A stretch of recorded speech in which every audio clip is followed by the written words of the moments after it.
Social विश्वविद्या में आपका स्वागत है। आज हमने एक नए वीडियो लेकर आए हैं और देखिए हमारे क्लास 10th का है ज्योग्राफी, जो सामाजिक विज्ञान है, और भूगोल का चैप्टर 4 है कृषि। इसका हम अभ्यास के और कुछ महत्वपूर्ण प्रश्न करेंगे। परीक्षा की दृष्टि से बहुत ही हेल्पफुल होगा और आपके लिए तो बोर्ड के लिए तो इतने हेल्पफुल होगा कि आप पूछिए मत। तो चलिए अब अभ्यास के पहले हम शुरू करते हैं, फिर हम एक्स्ट्रा करते हैं और वीडियो को पूरा देखिएगा। इसमें क्वेश्चन में एक्स्ट्रा जो क्वेश्चन है इतने महत्वपूर्ण है कि डायरेक्ट यहाँ से क्वेश्चन आपके बोर्ड के एग्जाम में आएंगे, तो आप कॉपी पेन लेकर बैठिएगा और ऐसे नोट भी करते चलिएगा। चलिए हम पहला प्रश्न शुरू करते हैं। बहुवैकल्पिक प्रश्न है कि निम्नलिखित में से कौन सा उस कृषि प्रणाली को दर्शाता है जिसमें से एक ही फसल को लंबे चौड़े क्षेत्र में उगाई जाती है। तो ये होता है रोपड़ कृषि। और अगला है कि निम्नलिखित में से कौन सा रबी फसल है।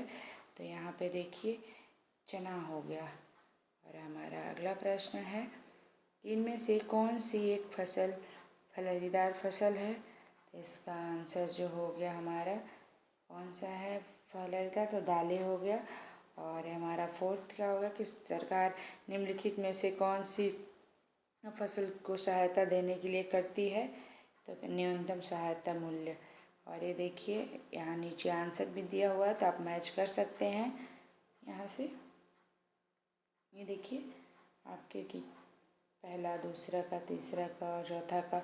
और अगला प्रश्न है कि निम्नलिखित प्रश्नों के उत्तर लगभग 30 शब्दों में। तो ये देखिए आंसर है यहाँ पे कि ये फसल का नाम बताइए तथा उसको उगाने के लिए अनुकूल भौगोलिक परिस्थितियों का विवरण दें। तो यहाँ पे आंसर देखते हुए चलिए, क्वेश्चन है और आंसर, और कॉपी पेन लेकर बैठ जाइए और नोट भी करते हुए चलिए। तो इस पर एक भी क्वेश्चन आप छोड़िएगा मत, सभी को नोट करते हुए चलिएगा। चलिए अब हमारा अगला प्रश्न है। पहला आपने नोट कर लिया होगा। अब सेकंड प्रश्न हम देखते हैं कि भारत की एक खाद्य फसल का नाम बताइए और जहाँ यह पैदा की जाती है उन क्षेत्रों का विवरण दें। गेहूँ भारत की एक प्रमुख खाद्य फसल है, यह देश के। तो ये देखिए इसके आंसर देख सकते हैं। एक क्वेश्चन था और यहाँ पे आंसर भी दिया हुआ है। ये क्वेश्चन है कि यह उत्तर पश्चिम भागों का पैदा की जाती है और देश में गेहूँ उगाने के दो मुख्य राज्य, उत्तर पश्चिमी के गंगा सतलुज के मैदान, दक्कन के काली मिट्टी वाले प्रदेश, पंजाब, हरियाणा, उत्तर प्रदेश, बिहार, राजस्थान, मध्य प्रदेश के कुछ भागों में गेहूँ के पैदा करने वाले जो राज्य प्रमुख है। अब अगला हमारा थर्ड प्रश्न देखते हैं कि सरकार द्वारा किसानों के हित में किए गए संस्थात्मक सुधार कार्यक्रम की सूची बनाइए। तो ये देखिए आंसर है, ये आंसर देखिए। और ये देखिए यहाँ पॉइंट में दिया हुआ है, तो इसे भी नोट करते हुए चलिएगा।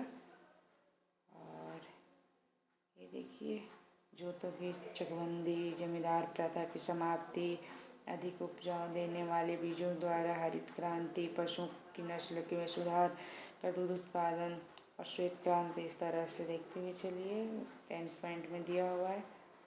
और अगला हमारा है फोर्थ है कि दिन प्रतिदिन कृषि के अंतर्गत भूमि कम हो रही है, क्या आप इसके परिणाम को कल्पना कर सकते हैं। तो इसके देखिए क्वेश्चन और ये आंसर देखते हुए चलिएगा, यहीं से आंसर और नोट करते हुए भी चलिएगा।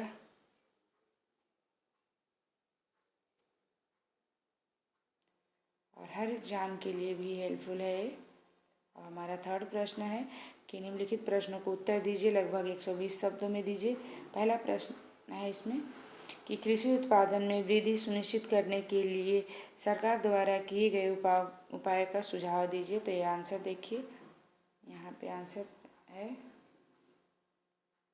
ये पॉइंट में देखिए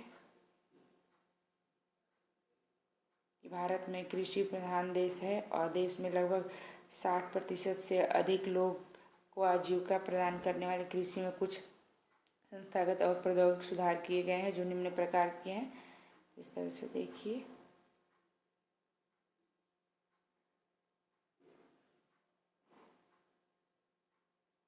नोट करते हुए चलिएगा।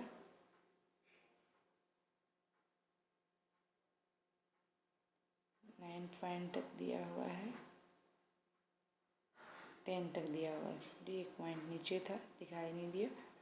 और अगला है भारतीय कृषि और वैश्वीकरण के प्रभाव पर टिप्पणी, मतलब लेख लिखिए। तो देखिए कि यह है, और इसका आंसर देखिए। वैश्वीकरण से हमारा तात्पर्य है कि विश्व में अनेक देशों के आर्थिक, राजनीतिक, सामाजिक एवं सांस्कृतिक क्षेत्र में एक दूसरे के निकट आ जाना। वैश्वीकरण के कारण भी चीज़ों एक देश से दूसरे देश में आने जाने लगी, जिससे उच्च कोटि की चीज़ें की बाजार में टिक सकती है। और वैश्वीकरण के कृषि के कुछ अच्छे प्रभाव जो निम्नलिखित हैं। तो इस तरह से देखिए कि वैश्वीकरण के प्रभाव है जो दिए हुए हैं। और वैश्वीकरण के कृषि पर कुछ बुरे प्रभाव, ये तो आपने अच्छे प्रभाव ये देखे थे कि यहाँ पे निम्न प्रभाव पड़े थे, और यहाँ कुछ बुरे प्रभाव भी पड़े थे। तो भी देखिएगा, यहाँ पे देखिए, ये भी देखिए पॉइंट, और नोट करते हुए भी चलिए।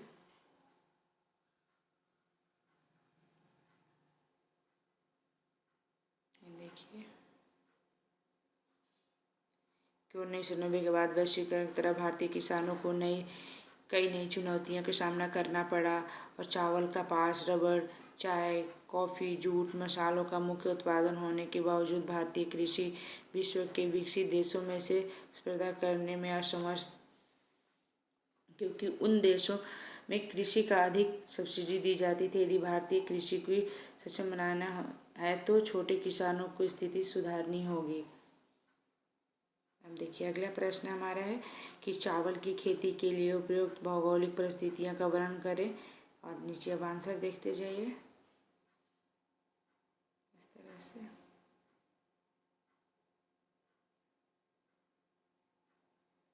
और अगला हमारा है प्रयोजन कार्य का प्रश्न कि किसानों की साक्षरता विषय में एक सामूहिक वाद विवाद प्रतियोगिता का आयोजन करें। तो इसका आंसर है कि निम्नलिखित विद्यार्थियों निम्न बिंदुओं को ध्यान में रखकर उपयुक्त विषयों पर वाद विवाद के प्रतियोगिता का आयोजन करें।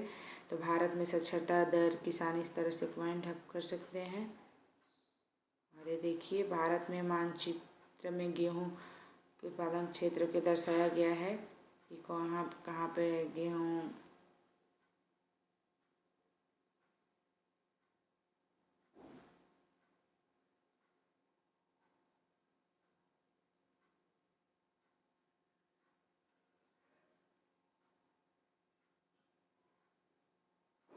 और ये देखिए नीचे के नीचे दिए गए दाएं बाएं चलते हुए वर्ग पहेली को सुलझाएं। छिपे हुए देखो, तो ये चलिए उतना आपके काम का नहीं है, इसे छोड़िए। और हम अपना अब कुछ एक्स्ट्रा महत्वपूर्ण प्रश्न प्रश्न आ गया कि कौन सी एक रबी फसल है। तो यहाँ पे देखिए गेहूँ है, आप देख सकते हैं। अब अगला प्रश्न है किन में से कौन सा एक रेशेदार फसल है। तो जूट है। और अगला देखिए निम्नलिखित में से किस पेय फसल को भारत विश्व का अग्रणी उत्पादन का निर्यातक है। तो चाय है। और अगला प्रश्न है निम्नलिखित में से कौन सा फसल रोपण कृषि का उदाहरण है। तो रोपण कृषि आप सबको इसमें से कोई नहीं है। चावल, रबड़, गेहूँ, इसमें से कोई नहीं है। इसका आंसर फोर्थ हो जाएगा। विश्व में कौन सा देश तिलहन उत्पादन का अग्रणी उत्पादन, तो भारत है। और अगला है कि निम्नलिखित में से कौन सा रोपण कृषि का उदाहरण है। तो चाय है। और निम्नलिखित में से कौन सा फसल रेशेदार फसल नहीं है। तो रबर है। और निम्नलिखित में से किस फसल को सुनहरा रेशा, तो हम सभी को पता होगा, जूट को, या ऐसा कोई भी विद्यार्थी नहीं हो जिसको ना पता हो। रेशम उत्पादन के लिए रेशम के कीटों का पालन ना क्या कहलाता है। सेरीकल्चर कहलाता है। और कौन सा देश विश्व में फल और सब्जियों का सबसे बड़ा उत्पादक है। तो भारत है। और अगला प्रश्न हमारा है भारत की 4 रबी तथा 4 खरीफ फसलों के नाम बताइए। तो रबी फसल गेहूँ, चना, जौ, मटर, सरसों आदि है। और खरीफ फसल हमारा चावल, मक्का, ज्वार, बाजरा, अरहर, मूंग आदि है। तो इस सबको एक नंबर में, वन लाइनर में, बोर्ड में भी, कोई भी एग्जाम में, चाहे कोई भी क्योंकि एग्जाम सब में पूछा जाता है रबी फसल और खरीफ फसल, तो इसे तो आप लोग को याद होना चाहिए। रोपड़ कृषि के 2 विशेषताएं लिखें। तो रोपड़ कृषि व्यापक क्षेत्र में की जाती है और अधिक पूंजी तथा और श्रम की आवश्यकता होती है। दलहन और तिलहन फसलों को 4 उदाहरण लिखें। तो दलहन हो गया अरहर, मूंग, उड़द, मटर, चना, मसूर आदि, और तिलहन हो गया मूंगफली, सरसों, अलसी, तिल, सोयाबीन आदि। रेशम उत्पादन के लिए रेशम के कीटों को पालन कृषि का कौन सा प्रकार है? तो सेरीकल्चर, अभी हमने पढ़ा था।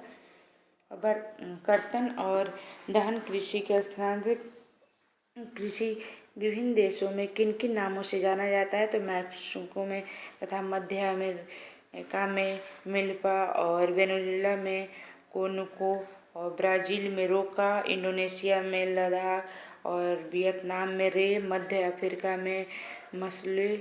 और आजीविका निर्वाहक कृषि की 2 विशेषताएं लिखिए। तो पहला है भूमि के छोटे टुकड़े पर परंपरागत रूप से कृषि करना, और सेकंड है प्रायः मानसून मृदा के प्राकृतिक उर्वरता तथा फसल को उगाने की पर्यावरणीय परिस्थितियों को उपयोगिता पर निर्भर। गहन कृषि के 2 गुण लिखें। पहला है, आंसर देखिए, कि अधिक उत्पादन के लिए अधिक मात्रा में रासायनिक उर्वरक तथा सिंचाई का प्रयोग, और सेकेंड है भूखंडों का आकार छोटा होने पर कई फसलें उगाना। अब ऑपरेशन फ्लड किसे कहा से संबंधित है? फ्लड किसे संबंधित है? तो दूध उत्पादन की वृद्धि के लिए है। ऑर्गेनिक कृषि, जैव कृषि किसे, ऑर्गेनिक कृषि या जैविक कृषि क्या है? तो प्राकृतिक तरीके से कृषि उर्वरक कीटनाशक का प्रयोग न करके कृषि करना कार्बनिक कृषि, ऑर्गेनिक कृषि या जैविक कृषि कहते हैं। सुनहरा रेशा किस फसल को कहा जाता है? तो जूट या पटसन को। अब हमारा 3 नंबर या 5 नंबर वाला क्वेश्चन है, देखिए, जीविका कृषि और वाणिज्य कृषि में अंतर। तो ये देखिए जीविका निर्वाहक कृषि, अब देखिए यहाँ पे आंसर देखते हुए चलिए, 5 पॉइंटों में दिया हुआ है, और वाणिज्य निर्वाहक कृषि अब आ गया, तो दोनों में देख सकते हैं अंतर। और अगला हमारा प्रश्न है, सेकंड है कि सरकार द्वारा किसानों के हित में किए गए सुधारों का वर्णन कीजिए। तो स्वतंत्रता के पश्चात सामूहिक कर, जोतों को चकबंदी, सहकारिता और जमीनों को समाप्त करना, पंचवर्षीय योजना में भूमि सुधार, और कम दर पर ऋण सुधार देना। अगला प्रश्न हमारा कि चाय की फसल के लिए किन्हीं 4 भौगोलिक दशाएं बताएं। तो आप देख सकते हैं यहाँ 4 दिया हुआ है, लेकिन यहाँ 6 दिया हुआ है आंसर में। चलिए वक्त लिखते हुए चलिए और देखते हुए। इस तरह से हमारा अगला प्रश्न है, रबड़ एवं मक्का के उत्पादन के लिए आवश्यक भौगोलिक दशाओं का वर्णन करें। तो रबड़ के लिए देखिए, अभी रबड़ के लिए है 4 दिया हुआ कि भूमध्य रेखा, उष्ण और पोषण क्षेत्र में नम और आर्द्रता जलवायु, 25 डिग्री सेल्सियस से अधिक तापमान और 200 सेंटीमीटर से अधिक वर्षा। और मक्का के लिए तो देख सकते हैं मक्का के लिए दिया है कि 21 डिग्री सेल्सियस से 27 डिग्री सेल्सियस औसत तापमान, 50 सेंटीमीटर 100 सेंटीमीटर से अधिक वर्षा, पुरानी जलोढ़ मिट्टी पर खरीफ फसल। और अगला है गन्ने की खेती के लिए कैसी भौगोलिक दशाएं होनी चाहिए। तो देख सकते हैं आंसर में कि गन्ने की खेती के लिए भौगोलिक दशाएं, पहला है उष्ण तथा आर्द्र जलवायु और 21 डिग्री सेल्सियस से 27 डिग्री सेल्सियस तापमान और 75 सेंटीमीटर से 100 सेंटीमीटर वार्षिक वर्षा। और 2 प्रमुख गन्ना उत्पादक राज्य, जिसे उत्तर प्रदेश, महाराष्ट्र, कर्नाटक, तमिलनाडु, आंध्र प्रदेश, बिहार। अगला प्रश्न है, चावल तथा कपास के उत्पादन के लिए आवश्यक भौगोलिक दशाएं निम्नलिखित है।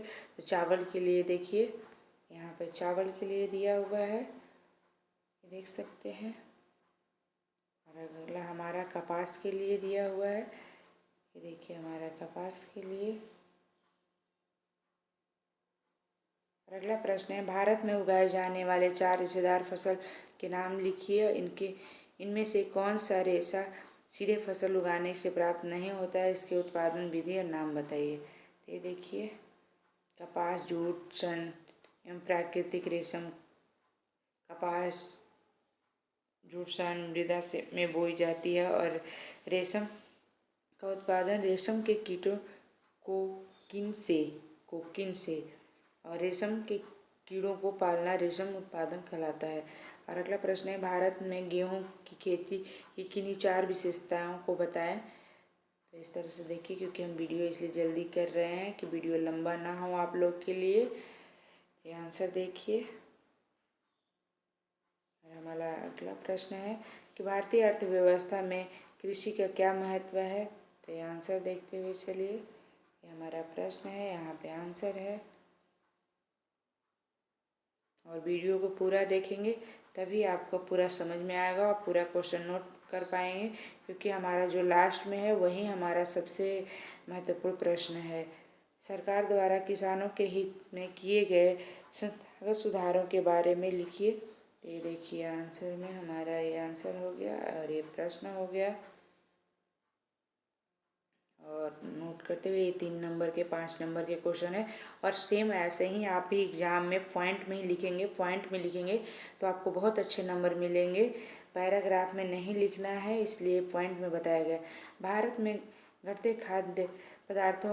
खाद्य उत्पादन के लिए उत्तरदायित्व प्रमुख कारणों का वर्णन करें। तो ये आंसर देखिए और इस तरह से पॉइंट में लिखेंगे तो आपको फुल में से फुल नंबर मिलेगा। पैराग्राफ में आपको नंबर उतने नहीं मिल पाते हैं, तो आप कोशिश कीजिएगा कि कोई भी क्वेश्चन पैराग्राफ में ना करके पॉइंट में करें। जीविका निर्वाह कृषि तथा वाणिज्य कृषि में अंतर। तो जीविका निर्वाह और वाणिज्य कृषि में, तो ये देखिए दोनों में अंतर यहाँ पे दिया हुआ है। इस तरह से जीविका निर्वाह और वाणिज्य कृषि में छोटे खेतों का छोटा आकार, परंपरागत तकनीकी का उपकरण, स्थानीय बाजार के लिए उत्पादन, 2 या 3 फसल लेना, खाद्य फसलों का पैदावार पर बल, खेतों का बड़ा आकार, नवीनतम तकनीकी का औजार, निर्यात करने के लिए उत्पादन, एक मुख्य फसल पर बल, गन्ना, कपास, गेहूँ आदि। अब ये देखिए यहाँ पे कंप्लीट हुआ। नेक्स्ट वीडियो हम जल्दी मिलेंगे। धन्यवाद।